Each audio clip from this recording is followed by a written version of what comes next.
but I genuinely am so freaked out by Louie.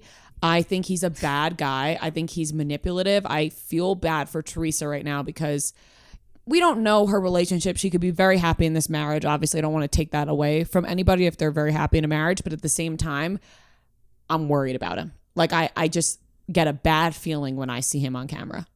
Yeah, I think the whole like private investigator thing. And then what was it? It was like Margaret said that her son got a call from him. And then Teresa was like, yep, that's his number. That's weird. And then like it was just so perfectly timed that it was like, this feels calculated, where Teresa was like, look, Margaret's calling me now. It's like, that seems set up.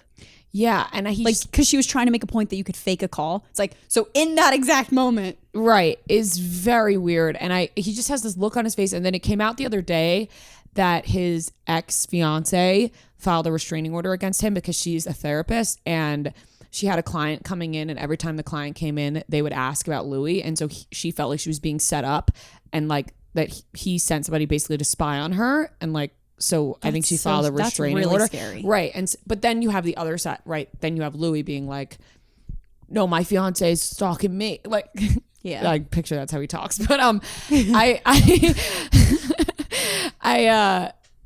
very nervous about Louie. And I think for the coming attractions, I think when like Joe Gorga is coming across as the calm one, there's something wrong, right? Because he's always losing his mind. And then Frank Catania, who I like, he was like, no, I can't sit back any longer. Like, I just think there's something up with Louie. Yeah, ever since the I wear your father's pajamas thing, I was like, It's just so bizarre. And I think Teresa just wanted to be happy after obviously the whole thing with Joe. Like you go to jail, then your husband goes to jail, and then your husband has to live in Italy. Like, you obviously want to have a happy relationship after that. And I think she's just like put up all these blinders. But I also think when you cut out your family, you can become really isolated in a relationship. And that person can make you feel like your family is nuts because they're trying to like isolate you away from them for a reason. And I don't know if that's what's happening here, but not impossible. And I think it could be heading in that direction because Louie really freaks me out. What do you guys feel about the other girls on the show? I feel like I've only really paid attention to the new people. I don't really love Margaret. I've said that before. I don't know why. I just don't get a good vibe from her. I don't know. Honestly, this is not the thing I'm supposed to be saying, but like, I just haven't really been into Jersey. I think like past seasons recently I haven't been, but this season, because of the Melissa and Teresa drama, I think I watched not every single episode, but I was more tuned in. I watched Jersey early on when it was like first came on, and I kind of fell off a little bit. But the reunions just suck you in because it's so real. Like, literally, it's just Andy yelling at these people, which again, people are mad at Andy and they like think he should stay out of it. I like when he yells at them. Also, they have to be reeled in.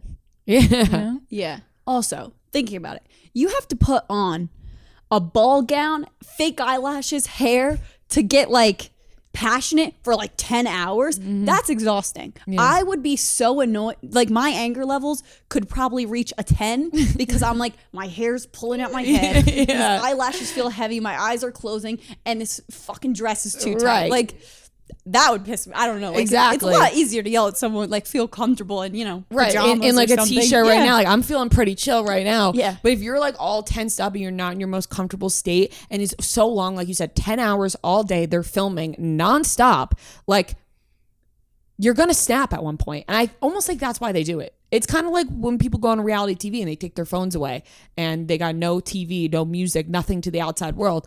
They're going to lose their minds on The Bachelor for a reason because you're putting them in an uncomfortable situation where you're bound to like go nuts. And I also think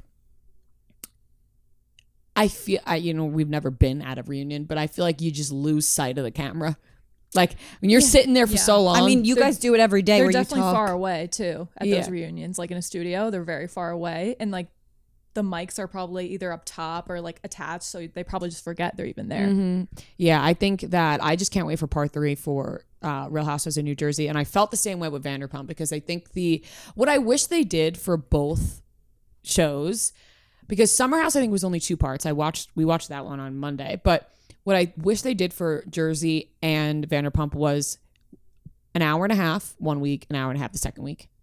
The 3-parter of like 3 weeks is just, let's get to the point. So I felt like the second episode, except the ones on Peacock, the Vanderpump ones on Peacock that are extended and you get them like cursing and stuff, have more. But the second part, I was like, all right, let's get to Raquel coming out on the stage, which we then got this week.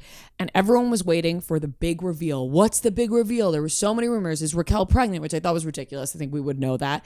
Yeah. Is Raquel pregnant? One rumor that I felt was like really strong, and I believed this, was that Raquel and Tom started when Raquel was still engaged to James. I was like, that could be possible. And it was like, oh, maybe she broke off the engagement with James and Tom didn't hold up his end of the deal with Ariana. Like maybe that was possible. I think there were more shocking things said on the show than like the big reveal, because the big reveal was that because Raquel was like, I'm tired of lying, you know, who knows, but she said that her and Tom slept together for the second time in Mexico during Sheena's wedding, and they did it multiple times. So that means Tom Sandoval would go to Raquel's room, they'd fuck, and then he would go back to Ariana in his room, which is absolutely disgusting. And on top of that, she's making Katie mad by making out with Schwartz. Like, you're going to tell me that wasn't a planned thing by Sandoval? I 100% believe now that Sandoval said to Raquel, go on, get to Schwartz, because nobody will look our way. If you're making out with Schwartz, who's going to think I'm sneaking into your room? Do you guys agree with that? 100%. Yeah, and even if he didn't say it, he probably like encouraged it to her. Like, oh, go ahead. Like, I don't care. Yeah. Yeah. I honestly think though, like the big reveal in my eyes was that Raquel, I mean, I guess this is not even a big reveal because I feel like people could have pieced this together on their own. But I think that Raquel was truly under a trance when she was with Tom Sandoval. And like she was maybe fiending so hard for male validation or just a loving relationship that she was going to do whatever it takes to make it work. And then I think that maybe everyone, like all the hate coming at them kind of like woke her up like, what the hell am I doing? Yeah. Like, what was I doing? And the other thing is we saw that she could be manipulated. And I think she admitted this, like when she broke down crying about like, like James. So we know that she has that, like, this could be a pattern.